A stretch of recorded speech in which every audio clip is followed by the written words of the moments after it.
Flyline Podcast, where we enjoy the interesting stories behind the legendary guides and luminaries connected to Maine fishing. I'm Michael Jones. Today, we'll be talking with our special guest, Nate Bacon. Nate lives in Hamden, Maine, and is forging a unique career to become a legend in the Maine fly fishing world because of his family heritage and their unique history surrounding the Grand Laker canoe design and development.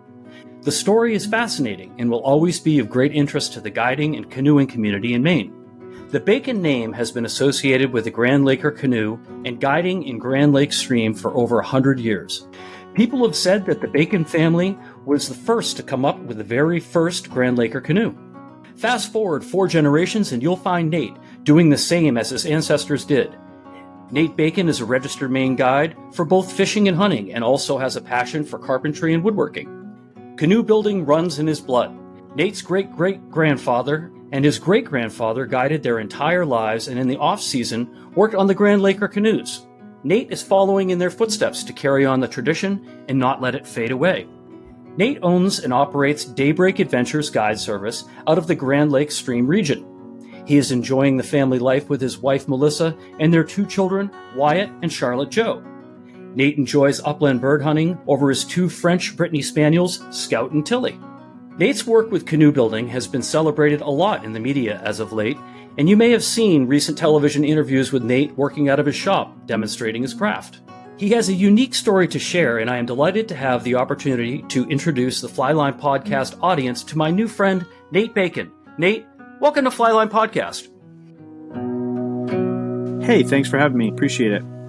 Absolutely, Nate. So I was given your name by one of your clients who said that you had a really interesting background that we thought might be great to promote on the podcast, and that your family is deeply rooted in the Grand Laker canoe history. Tell us a little bit about that. Yeah, so the Bacon name has been credited as being the first Grand Laker developed, I would say, in Grand Lake Stream, and that was my great-grandfather, Herbert Bacon. Everybody called him Beaver, and he called all of his Grand Laker canoes Beaver-built canoes.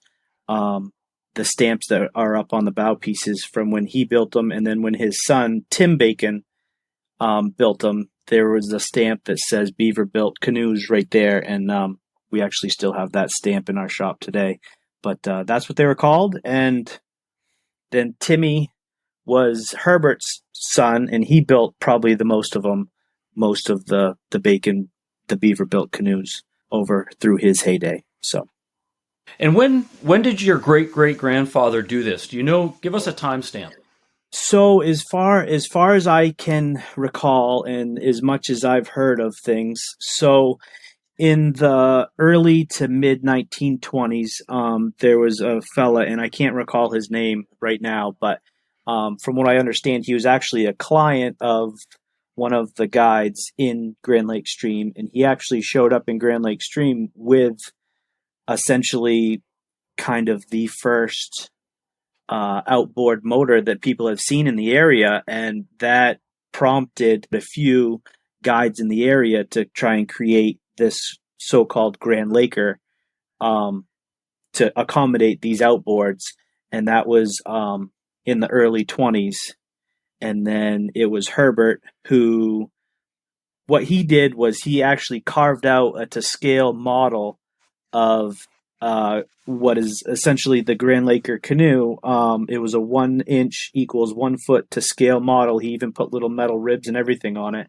Carved it out in the winter of 1922 and 1923, and then built what is the original Bacon mold off of that to scale model. So you should say and see it. It's actually at the Grand Lake Stream Historical Society today, and you can go see it whenever they are open. So I'd say mid-20s, 1924, 25-ish. That must have been an incredible endeavor to take on. Do you know if he was a woodworker or a boat builder before that, or was he a carpenter, or do you have any skills? Yeah, so before the Grand Lakers came about, all the guides back then were running 20-foot double-ended canoes, and Herbert was actually building those canoes back then as well. So previous of the creation of the Grand Laker, so to say. And from what I understand, Herbert actually owned a couple. What they would do back before the Grand Lakers came on was they would run steamboats, and they would transport the clients and the guides with their double-ender canoes up lake and different places like that throughout the days, and the steamboats. And Herbert, from what I understand, owned one, if not two of those, and he ran those, and then he also guided as well. Well, I want to talk a lot more about the canoes because it's so related to your history and your genetics and all that. But I also want to talk a little bit about you. Tell us how you got involved in guiding. So I essentially just got my guide's license more or less because it was a family thing, and I always just wanted to have it because most of my ancestors always had it, and I always kind of thought that it was just going to be a retirement thing. So I got it right out of high school, and just figured I'd always have it and just kind of mess around with it, and did it a few times here or there and just fell in love with it. And next thing you know, I'm essentially following right in Timmy's footsteps. So it's pretty incredible, really, and I love it. When you got your guide's license, Nate, tell us about the process. Did you go to a school or did you do some studying on your own? Tell us about the getting your guide's license. Yeah, I did. I took a class. It was like a 3 or 4 day thing. It was right at a hotel, actually, down in Belfast. The classes were right there in one of their conference rooms down there. And I went and did that. And while I was doing that and before I took my test and everything, I just picked as many people's brains as I could about testing and about guiding in general.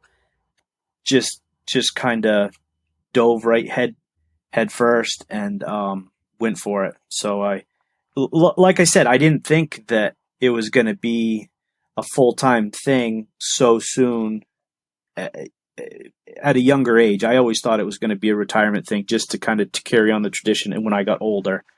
But turns out I liked it, and apparently it must be in my blood because I can't get enough of it. So I'm always craving more. So. And when you took the test, just for the listening audience, getting a Maine guide's license can be many things. It can be getting your recreational license. It can be getting your fishing license to be a Maine guide. You could be a hunting guide. You could be a sea kayaking guide, or you could be a whitewater rafting guide. And there's probably even others I'm not thinking of. But what was the first license that you tried to attain? So when I went to do it, I went for my fishing and hunting at the same time. And when I went and tested for it, for some reason, I thought that once you tested and you passed your hunting and fishing, you automatically got your rec. But apparently, right there in that time frame, the criteria there changed. So essentially, I have to go back and get my rec at some point. I had intentions of doing it right after I passed the other two, but I never have gotten the chance to go back and get the rec. But right now, I have just my hunting and fishing.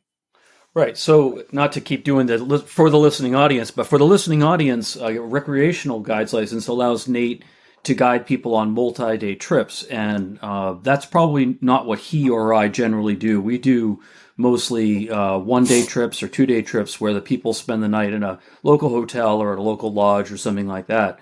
So I do have my recreational license, but a lot of people don't ever get it. And that comes out of necessity. Don't you agree?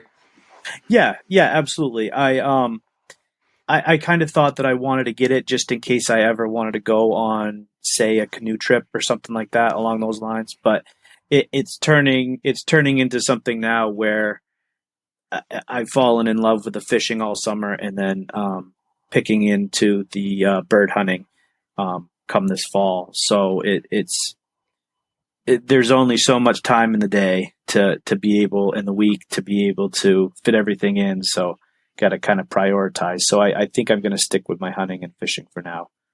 Yeah, exactly. I did a few overnight canoe trips, and what I found is that although I love my clients, I don't love them so much that I want to sleep with them every night for a week. And I enjoy taking a little break from the guiding part of it and not be expected to cook dinner and do the dishes late at night under the light of a Coleman lantern. But I'm interested too, Nate, regarding your fly fishing. Tell me how you got hooked on fly fishing.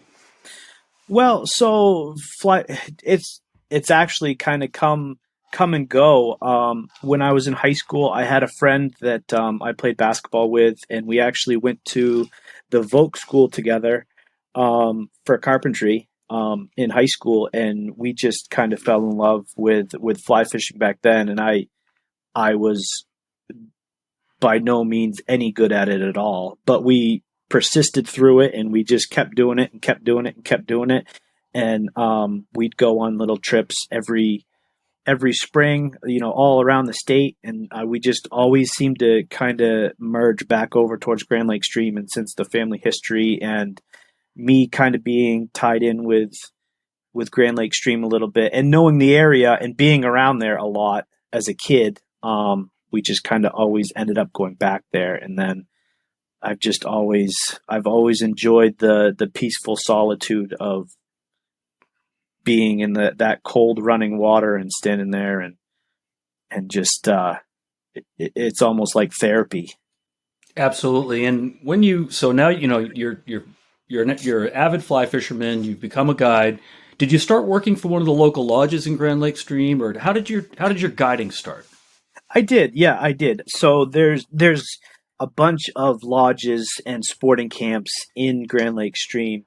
And when I first kind of got going and decided, I kind of helped out people and stuff like that a couple times when I first got it, and just kind of dabbled in it a little bit. But when I decided I wanted to do more of it, I went to all the lodges and all the sporting camps, and just kind of made myself available. And the one thing that I always told all the lodges and the sporting camps was, I want to be a guide in Grand Lake Stream or the state of Maine, but I don't want to be, or I shouldn't say it like that. I wanted to be able to commit to whoever I wanted to commit to. So what I told them was, whoever books me first is where I'll go. I don't want to be biased. I don't want to burn any bridges with anybody, but the first person to call me for a date is where I'll go.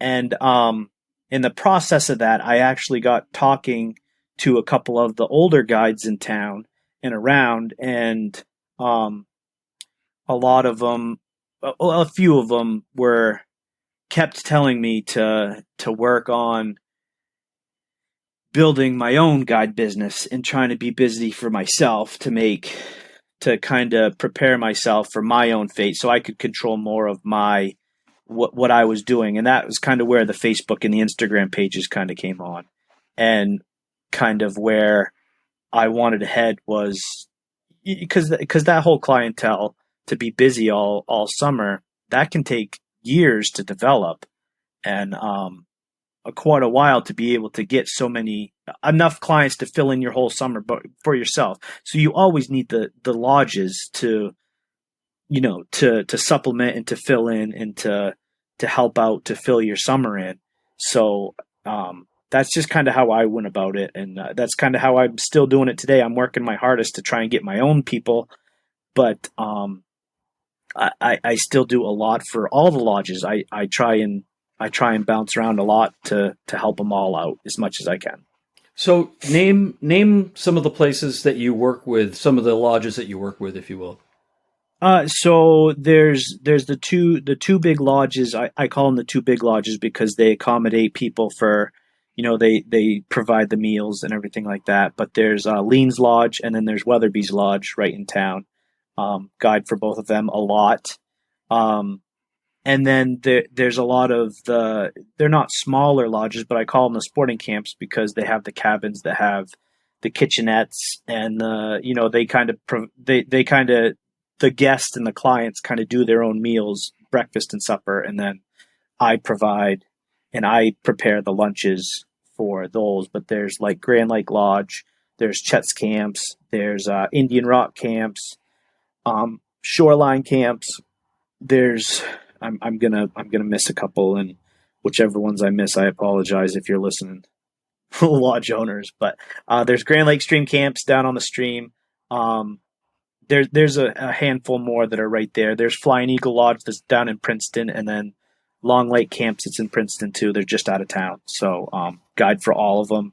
Love all of them, and can't say enough good things about all of them. So, being from Hamden in the winter and spending a lot of time at Grand Lake Stream in the summer, do you do anything outside of Grand Lake Stream? Do you guide like smallmouth on the Penobscot or anything like that? Yeah, I have in the past. I actually, it's funny that you said that because I actually have a couple days on the Penobscot River this year, and that and I will. The tricky part is just the logistic part of it of being in Grand Lake Stream all summer long and being able to pack up and get to either come home or to travel over to say Lincoln or something to pick up somebody to do the Penobscot. It's just the logistic part of it is it can get to be not a pain, but it's just a little bit more work. And when I'm in Grand Lake Stream all summer, it's a little bit more. So I don't take a lot, but I'll always take a handful, maybe 4 or 5 to 7 or 8 days, kind of on the Penobscot, or it's usually the Penobscot because it's usually helping out another guide that either has a big party or they are already booked or whatever. So it's usually the Penobscot River, right in the Lincoln to down in the Greenbush area. Usually that kind of stretch right down in there, we kind of mess around a lot with. So tell us about your guiding season. When does it start, and kind of what are you targeting? Yeah, so usually I call it the official start date is usually sometime the 1st of May to the middle of May. My first day this year is May 1st, actually. But usually the beginning of the year, we're on the stream a lot, wade fishing for salmon and brook trout.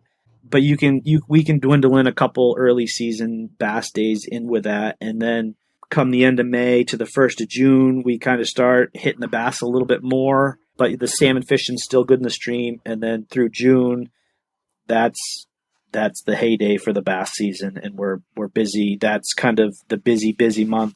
Out of the, say it's 30 days, we can go 24, 25 days right in a row without a day off, usually in June, and that's kind of the big push. We're usually targeting and chasing the bass around, but you can still do pretty good on the stream that time of year. And then come July and August and September, we're bass fishing, or we can go perch fishing or things like that. But it's usually bass all through the summer.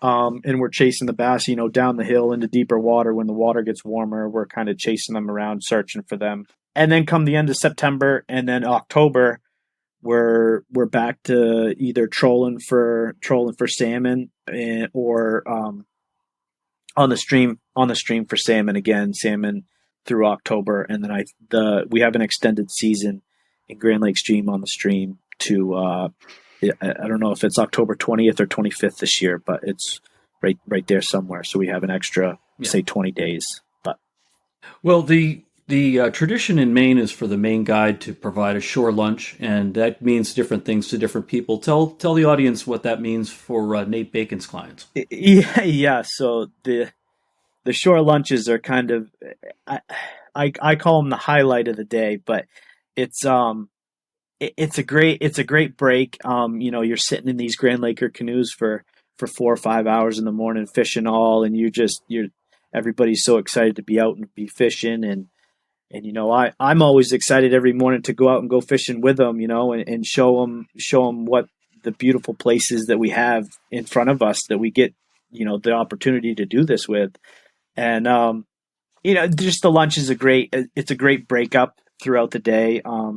You can get out and stretch your legs, and we always have lunches on designated campsites. Well, not campsites, but lunch grounds, we call them. There's always a fire pit and a couple picnic tables. They can sit down, they can relax, they can get up, they can even go fish off the beach or anything while I'm preparing the lunches. And the lunches are just phenomenal. It's great, and everybody's always amazed at what we come up with for food out in the middle of nowhere. So it's pretty special. It's pretty cool. Give me. I love to hear more about that, Nate. Tell us a little bit about the kind of menu that you like.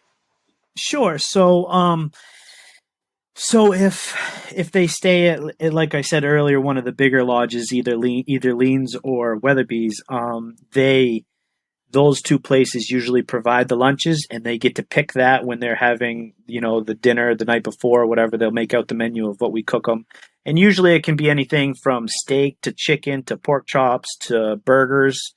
Um, any one of them, and then we usually either boil or fry up some potatoes.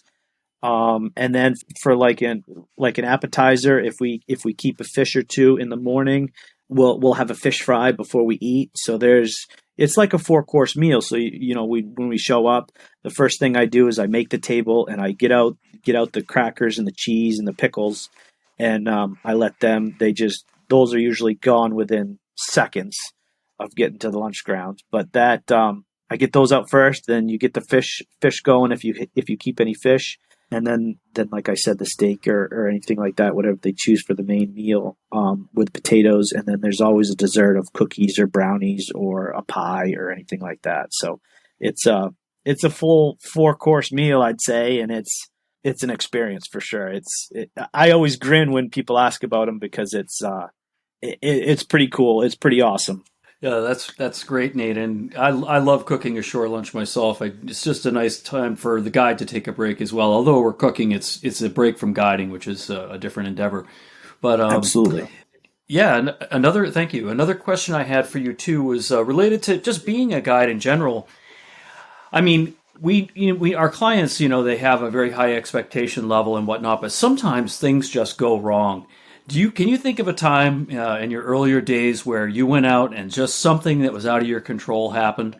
Something you can share that would kind of illuminate the audience as to the difficulty. Motor didn't run or broke a fly rod.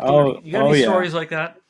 Yeah. I mean, you're always. I mean, not every day is going to be a perfect day. I mean, you certainly hope for that for sure, but you always have one of them fluke days where you pick up your clients and you just, for some reason, you either just don't have a good feeling about the day, or it's raining out, or something along those lines, and you're just you're not regretting it, but it's just been a struggle from the start of the day, and you get out there and for whatever reason you pick a bad spot, and just for some reason the fish aren't there that day or whatever, and that is when you better have some good stories to tell to make the day go by, because it can be a really long day. And I have been really, really lucky that 95% of everybody that I've had my canoe and fished with, I would love to take them out again.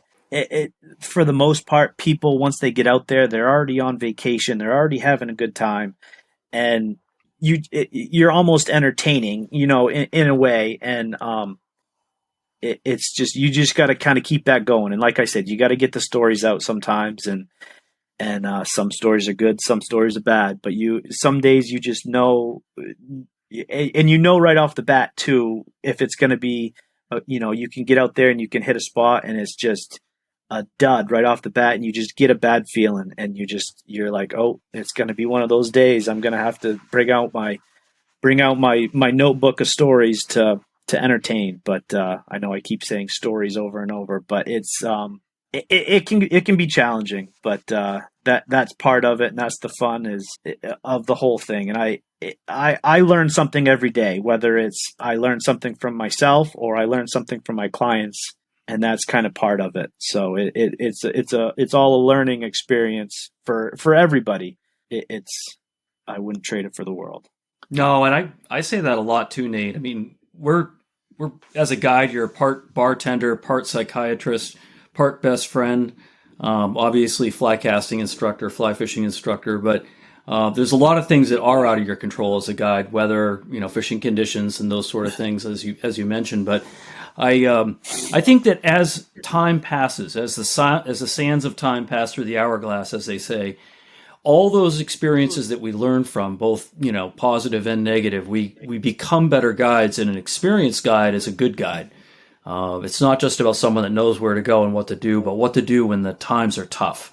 And Absolutely. I think that as you continue to guide, you're gonna continue to find that it gets better and easier for you, and you're gonna fall into some routines that are effective. So, and then the other thing I wanted to, we're going to talk in the second half of the show about the Grand Lakers and the construction of them and all that, because that's so important. But when you guys are, tell me what it's like to guide out of a Grand Laker before we talk about making a Grand Laker. We're talking about your guiding now. Like, does one person stand up and fish? Are you paddling from the back? Does anyone ever row the boat? Kind of just paint a picture of what it's like to fish out of a Grand Laker. Sure. So, it's definitely a different style of the way I go about it. You'll get some clients that show up that they're just uncomfortable off the bat, and I don't know if you'd ever make them comfortable in no matter what you were in, other than say a 20-foot party boat or something. You know what I mean? So essentially, the Grand Laker, it's a 20 to 21 foot.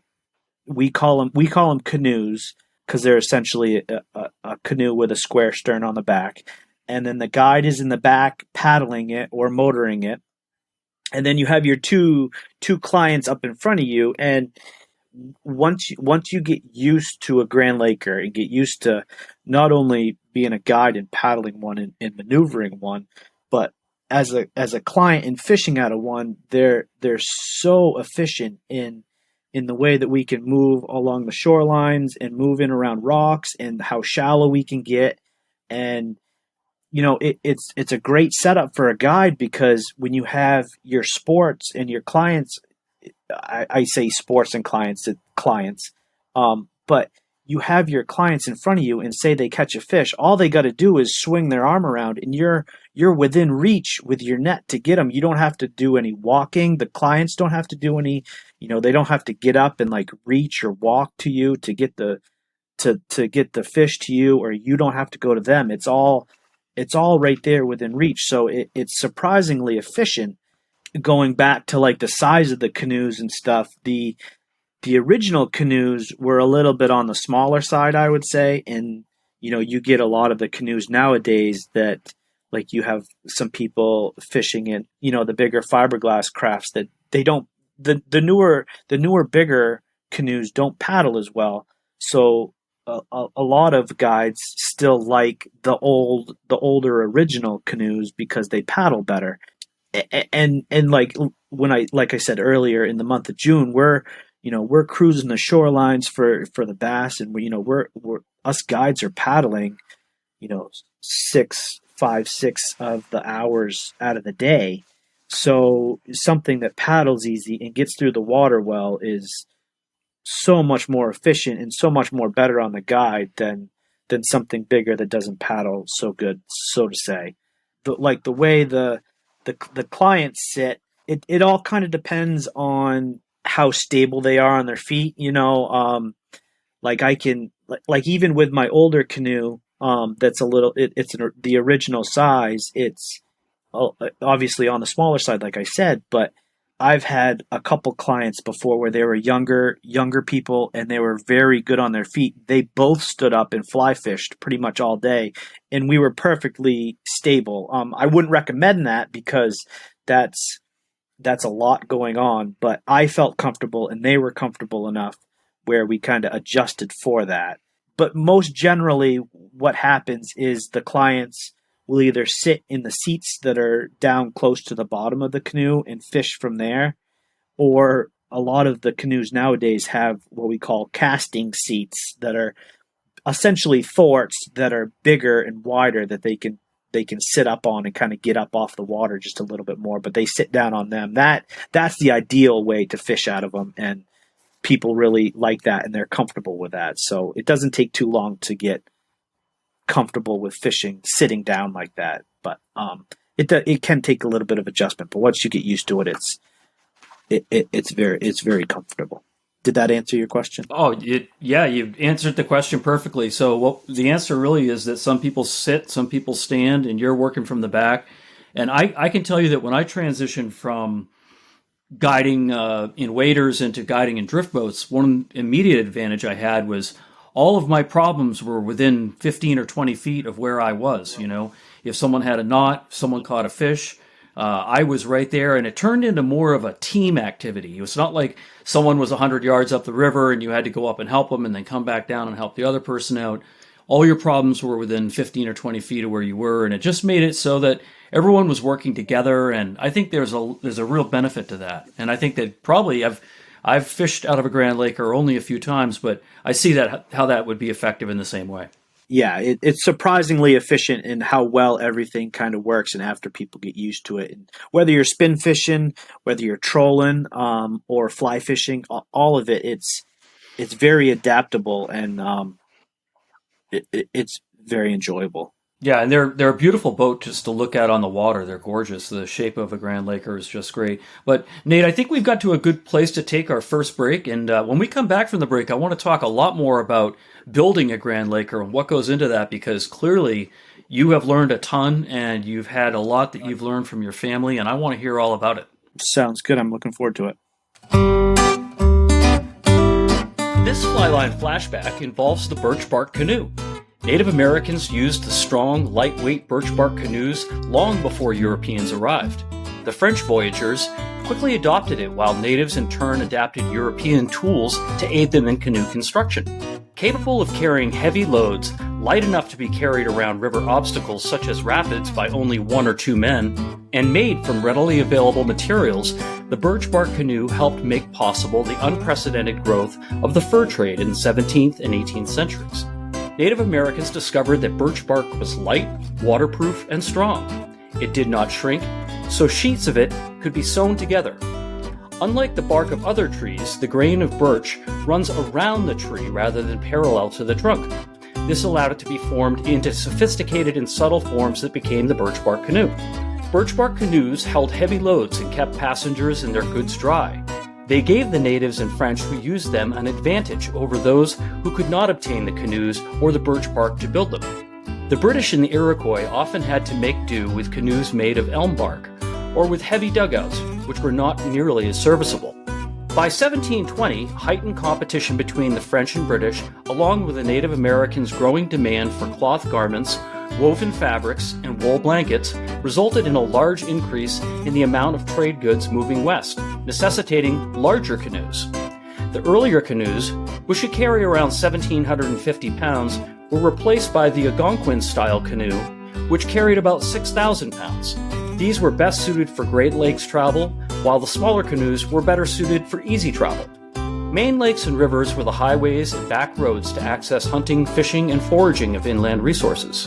The native tribes in Maine had unique designs, and they would migrate through the connected rivers and lakes using the birch bark canoe from the rugged Maine coast to their inland settlements. A traditional Abenaki canoe is built from one large sheet of birch bark collected from the trunk of a tree. Old-growth forests once contained trees that were much larger than birch trees are today. It is becoming more and more difficult to find the materials to build these canoes. According to the archaeological record, about 3,000 years ago, the stone tools associated with making birch bark canoes began to replace those used to make dugouts. Our indigenous tribes would portage canoes through these land bridges or store boats at various carrying places, and allowed the native tribes to create canoe routes that connected the various drainage basins in New England and Canada.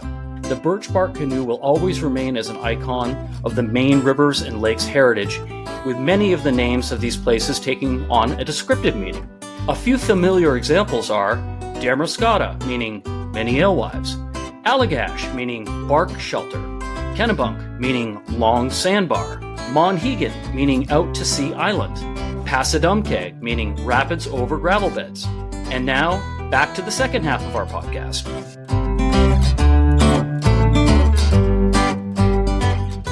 Well, welcome back, Nate. And for the listening audience, a strongback is basically like a mold or a form that is made out of strips of wood, and it has metal that goes where the ultimate ribs are going to be placed. And your great-great-grandfather built one of the earliest Grand Laker strongbacks, and you still have that strongback. Tell us about the boat building process, Nate. What's it, from stem to stern, from beginning to end? How do you start a Grand Laker canoe? Yeah, so essentially, you have to have what I call as a mold, but a strong back mold, essentially the same thing. But basically, you have to have the mold, and the molds themselves actually essentially kind of look like a canoe, but they're obviously a smaller version because the canoe is built on the outside of those molds, and you essentially start it the canoe upside down, so the mold is kind of like you see the bottom of the canoe, and the mold is on the you see the bottom of the mold is on the top. Essentially, you put there's little slots and keyways for you to put what is the inner gunnels on, and then you clamp those into the mold, and then you steam and bend the ribs over what you said the metal bands on the molds. Those ribs go over and attach to those inner gunnels, and you get through. And then once you steam and bend and attach all the ribs all the way through, you what I call you plank it with like quarter-inch thick cedar, which is the same as what the ribs are, and you attach the planking to the ribs with tacks. The tacks, the metal bands on the molds essentially help clinch over the tacks when you drive the tacks in to hold on the planking to the ribs. So at that process, you're essentially building the canoe upside down, and then once you get to a certain point of planking the canoe, you take all the clamps and everything off the mold to let the inner gunnels loose, and then the canoe will almost pop off the mold naturally because everything's kind of under tension with the ribs and everything kind of forcing it out a little bit. And then you flip it over and you kind of suck everything back together, and then you can finish the planking and then fiberglass it and put the trimmings on, what I call them, which is the outer gunnels, the seats, the spray rails if people want spray rails on them, and essentially the keels and stuff like that. So it's funny because you tell people when they ask the process, and you say you basically start the canoe building it upside down, and they have troubles grasping that. They wonder why. But once you see the process and see how the mold is, it makes sense. Yeah, and of course, the Native Americans used canoes. There's a lot of history with that, and they would make them out of birch bark, and they would build them on the ground, right side up. And it was almost like the inverse. They'd build the outside, and then they'd start to put stuff on the inside. But the Grand Laker build process starts from the inside, working to the outside. And Nate, tell us about how you source your raw material. Where do you get your cedar from?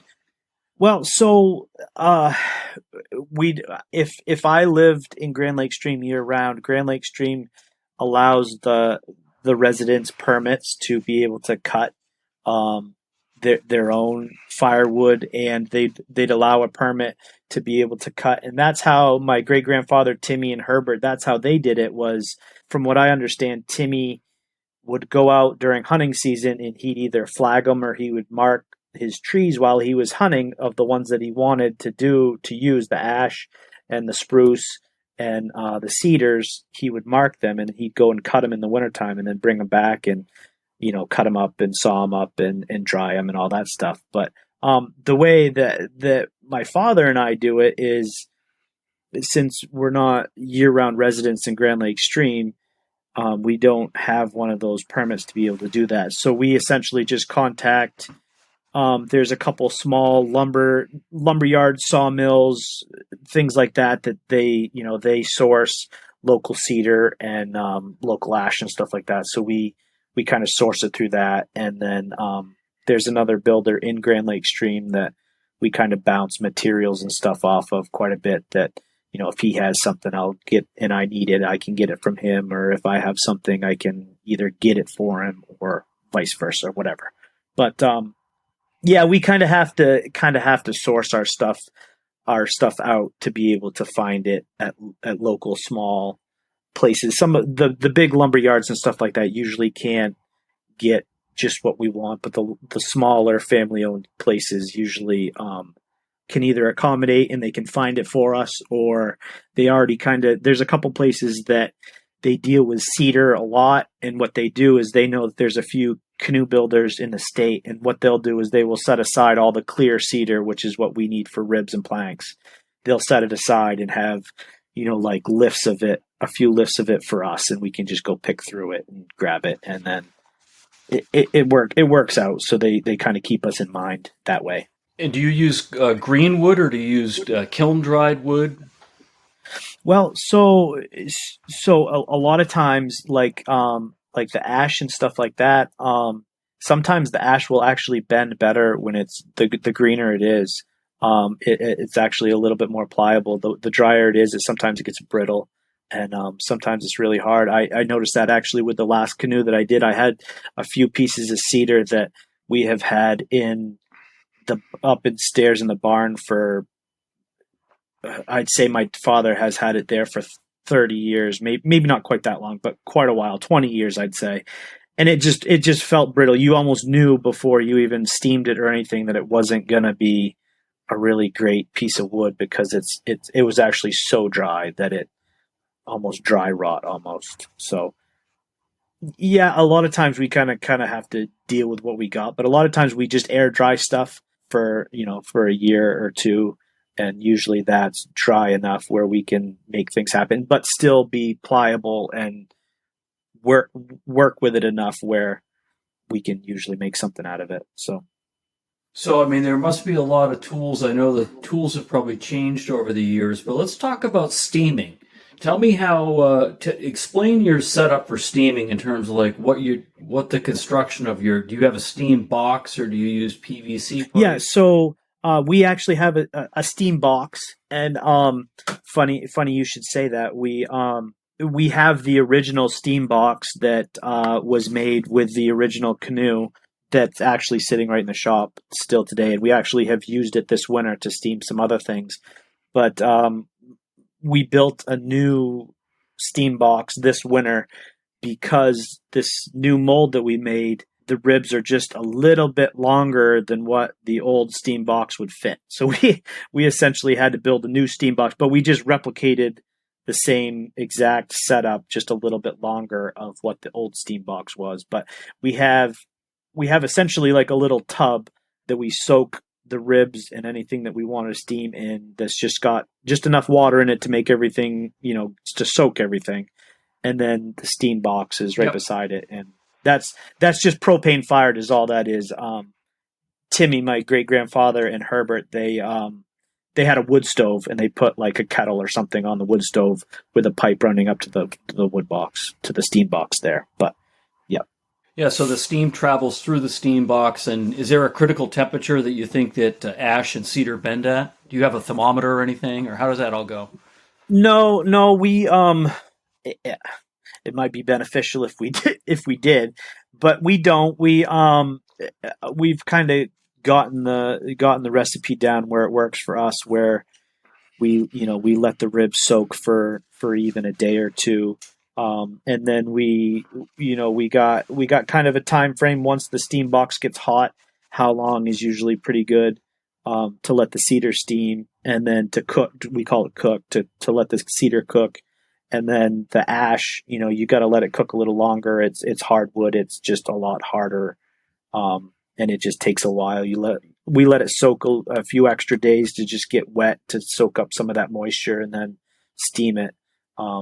For quite a while, but it's all kind of by feel, because sometimes we'll throw a bunch of ribs in the steam box and we'll wait an hour for what we think is long enough for it to cook, and we take one out, and for some reason you can tell right off the bat when you start to bend it over that mold if it's going to be a good one or not, and then you either break it real quick, or you don't have a good feeling about it, and you either set it back in the steam box for a few more minutes, or grab another one or whatever. But it's a lot of kind of trial and error, and just how it all feels. You kind of get a feeling for it, so to say, after a little while, and it's not a wicked big scientific thing, but it I don't know if it should be or not, but we make it work. Well, we'll make it a little wicked big scientific for a second. Wood has lignin in it, and different species of wood have different levels of lignin. And the lignin, think of it as kind of like the glue that holds the fibers of wood together, and the fibers are really just the growth cells of the wood. And so steaming breaks down that lignin. Yeah, temporarily, and it allows Nate to basically shape it, and then almost like you would shape a recurve bow, like an arrow bow, archery bow, and then once it cools back to room temperature, its memory is totally lost what its original shape was, and then it takes on the shape that you've put it in, which he's bending it over that strong back and holding it in place with clamps, and then as it cools down, it stays in that position. It's pretty remarkable.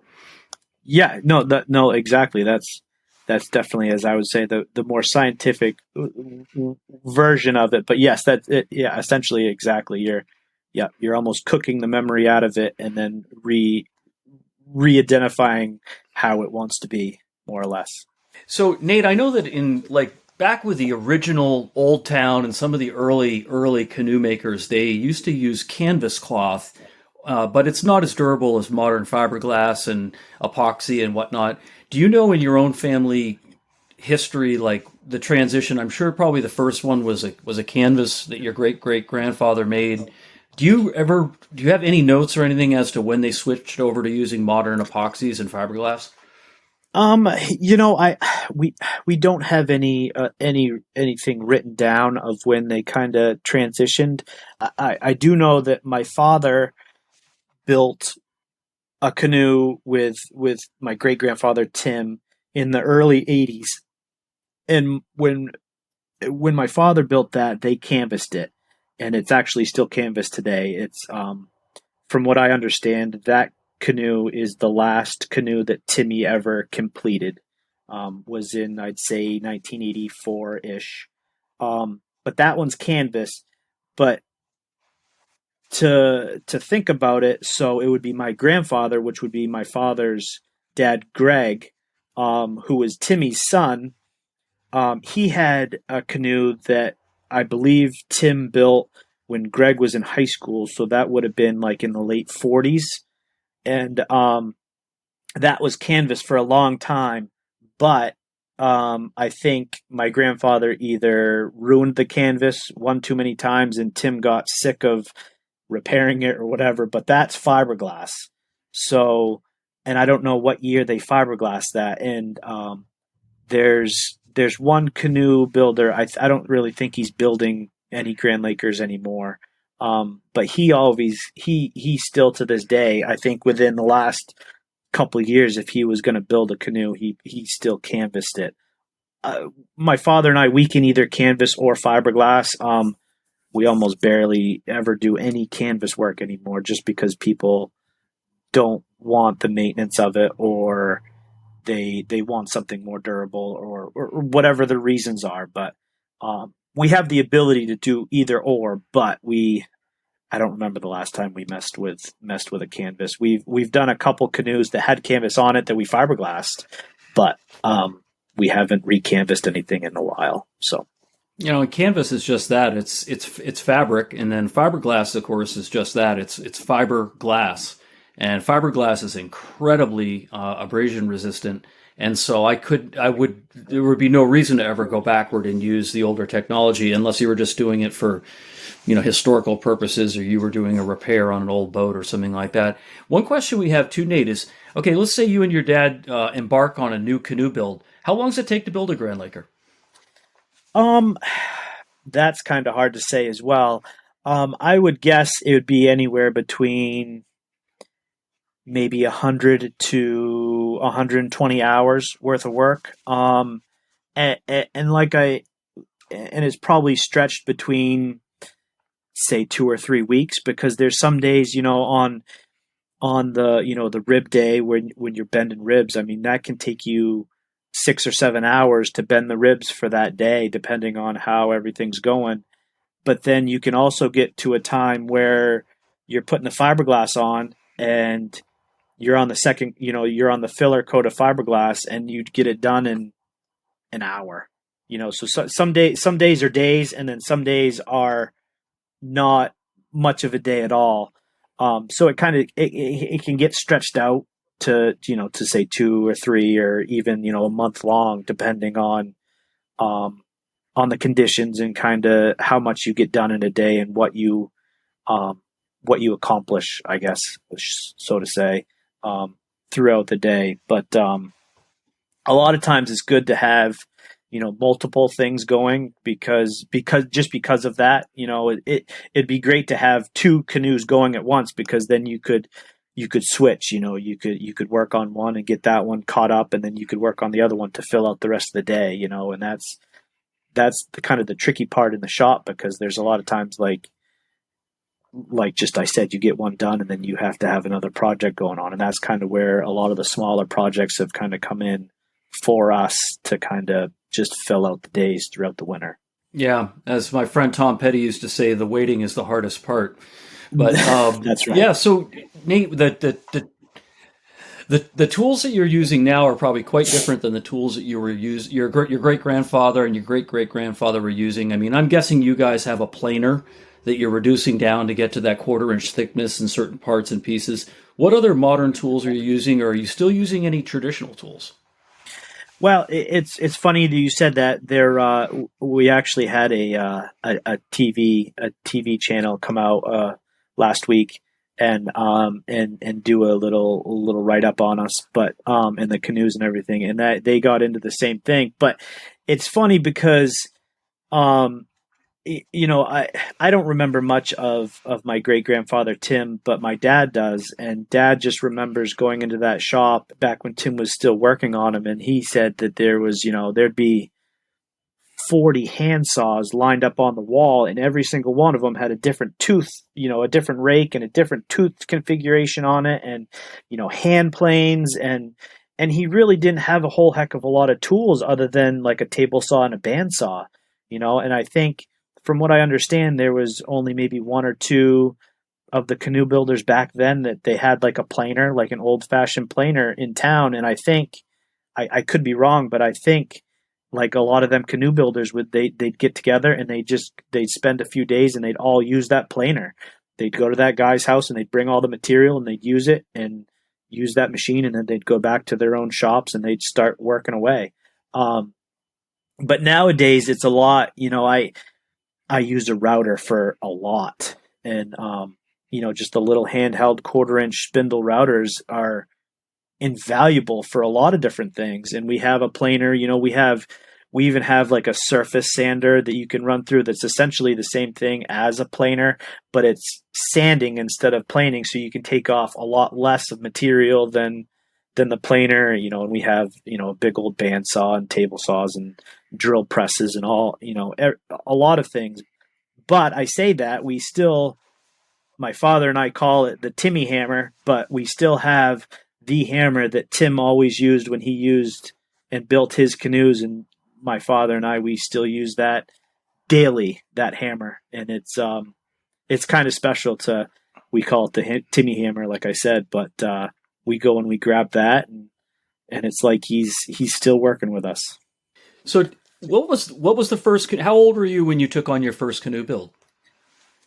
Oh, there was quite a few years there where the canoe building really wasn't going on. So my father built his canoe with Tim back in the early 80s, and then the mold essentially. So let me backtrack a minute here. So in 84-ish, my father built a canoe with Tim. And then I think my father may have helped Tim with a couple more right in that area, maybe before, maybe one or two after. But then Tim started a canoe in 1988. There's a write-up in the Bangor Daily News and stuff about his last canoe and how he wasn't going to do any more. But he never finished that canoe. And actually, not to get off track, but we still have that canoe. It's still not finished today, but I think we're going to finish it and give it to my son. But to get back on track, so my dad kind of had parts in a few of them, and then there was a big time frame there where my parents and we lived here in Hamden, and then my grandparents lived in Hamden as well. And when Timmy was done working on canoes, he gave the mold to his son, who was my grandfather. Sorry. And it basically sat up in a barn for years and years, for a long time. I was in middle school and high school, and I had other priorities, and I was racing dirt bikes and I was doing other things. But when I got out of high school, I was into the carpenter work, and I always had a love for the finish work side of it, and I always knew that the canoes were always there, and I was always admiring them. And I've been around them my whole life, but right after high school, I kind of got back into it, and then I don't remember quite what year, but at some point, my grandfather passed the mold down to my father and I, and then that's when we moved it back over to the shop, which is at my parents' house. The mold ended up over there, and that's kind of when my father and I got back into dabbling with them and working on them, and that's when we built mine. Was a little bit out of high school, a few years after high school, and I kind of been working on them, dabbling in them, and then ever since, and just every year get busier and busier working on them, helping people out with working on theirs, and then it just kind of exploded from there.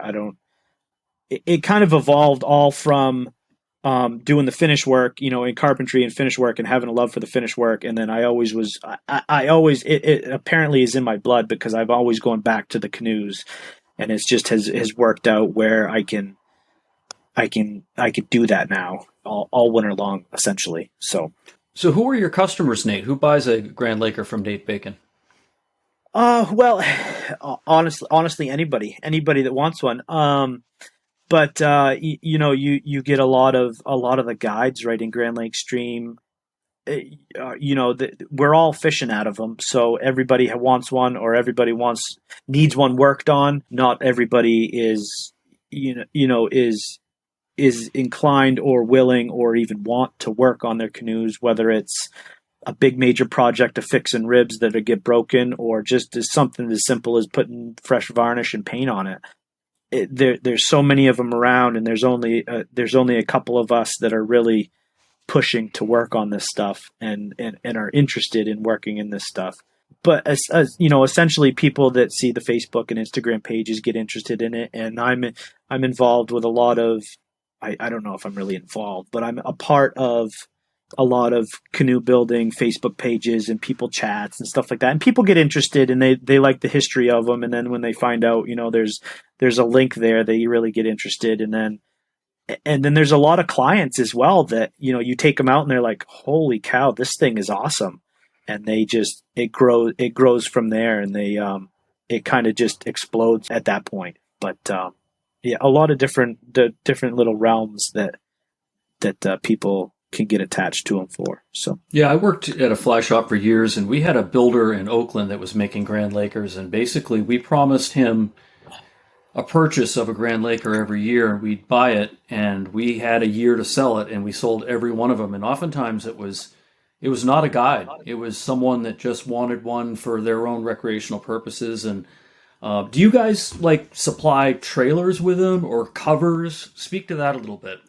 When somebody contacts and starts asking questions, they, depending on what they're interested in and what they want. But basically we start out as just the canoe, and then, but essentially these canoes, you need a trailer with it. So a lot of times we'll go out and we'll find, and there's a couple dealers around that have brand new trailers, or we can try and find a used trailer, but those are hard as well, because these canoes are a little longer, so they're harder to find a trailer that fits them properly.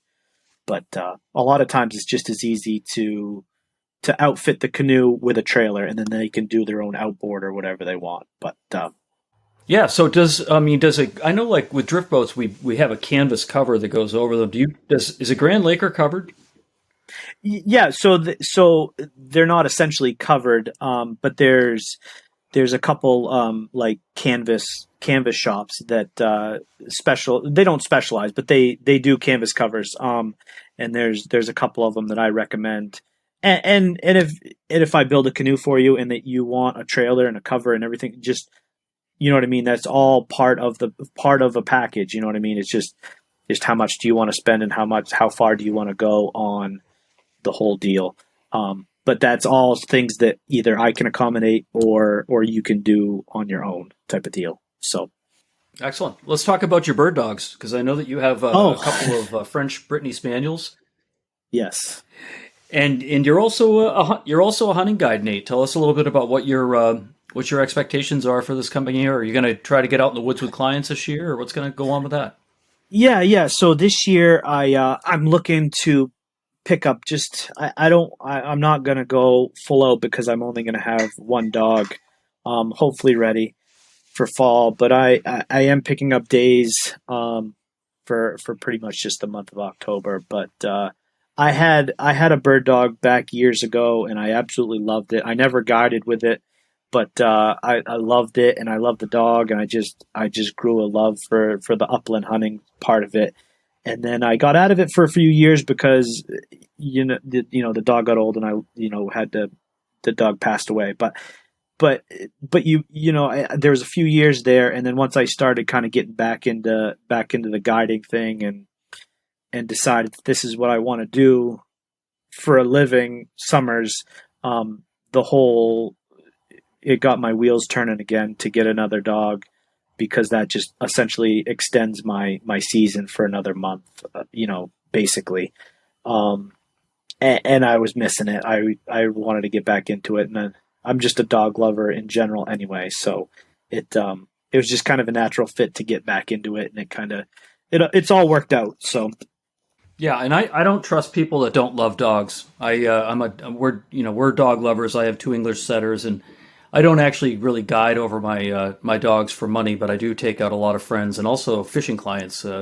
But tell me a little bit about the hunting. Do you hunt in Grand Lake Stream area? Are you planning on it? yeah. So essentially, it's just going to be right there with the same lodges that I fish for. They're essentially it's the same lodges that I mentioned before. They all can have bird hunters come in, and they either bring their own dogs or they don't, and they some of them get guides and some of them don't. And but yeah, it's essentially going to be right out of Grand Lake Stream in that area right there still. So out of the same lodges. So I've developed a great relationship with all the lodge owners, and at least I think, and I hope I have. But yeah, it's going to be right in Grand Lake Stream, so I'll be there a whole another month.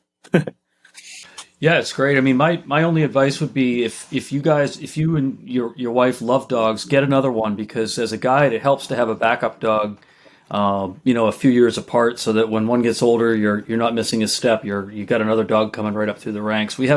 Right now we have Pepper's 5 years old, and Cricket's 9 months old, and so when Pepper gets up to 10 or 11, she starts slowing down.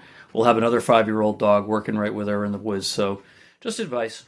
No, I totally agree. And I might have gone overboard a little bit with the bird dog thing, but when I got the dog that will be ready for this fall, he was actually my first Brittany that I got, and I did, and the family did, and we just completely fell in love with him. And he's such a good dog, and like I said, we just fell in love with him right off the bat. And I knew that I wanted to do the bird hunting guiding deal, so I didn't jump the gun, but we actually got another dog that's just a year younger than the first one. So we have two of them now. Yeah. So she'll just be a year behind. Perfect. So essentially I'll have two of them for a few years, and then in my mind, for whatever reason, in my mind, three is going to be, I'm hoping, the magic number for guiding, because then you can rotate three in, and you'll always, you'll have one that's kind of getting older and slowing down a little bit, but then you'll still have the two that are hopefully a little bit younger and spry, and then you kind of always rotate three, and you can pick up a lot of days that way, and not completely wear out your dogs, so to say. But I think we're going to wait another 3 or 4 years before we get the other one, get these two up and going, and make sure everything's good. But yeah, we we got two of them right now. So after this season of only having one, hopefully next season I'll have two on the ground running. So it should be good. It sounds like you guys are on the right path, and I wish you the best with the development of your guiding service and your canoe building and your business. And Nate, if someone needs to get a hold of you, what's the best way for them to do that? Go ahead and do a show. Yes. So as of right now, I just have the Facebook and the Instagram pages, and if you just go on either of those and just search Daybreak Adventures Guide Service, you'll find me on both of them. I'm working on trying to get a website up and running. at some point, but that's kind of on my next thing to do. I don't know if I'll have time to really sit down and do it till next winter, but that's on the list for sure. But on either Facebook or Instagram, you can either message me through there, and I think on Facebook it's got my email addresses right on there, so you can email me, and phone numbers too are right on them as well. So I respond well with any way, either private message on either one of those, or text message, phone calls, emails, anything. I usually get them fairly well. Sometimes it might take me a little while, but I'll get back to you at some point. So. Yeah, and what we'll also do for the listening audience is if you're interested in learning more about Nate Bacon, his canoes, or maybe hiring him as a guide for the day, or maybe you want to go out bird hunting with him in Grand Lake Stream area, we're going to put up links on our podcast on the website for Flyline Podcast to connect you with Nate. And Nate, we really appreciate you taking your time out of your busy night and just taking the opportunity to share with the audience. I know that Grand Lake Canoes has such a rich history, and knowing that your family is continuing to, work in that same industry that your ancestors have is remarkable. It's interesting. I find it fascinating, and I know a lot of work goes into building one of those canoes, and I give you a little tip of the hat for that.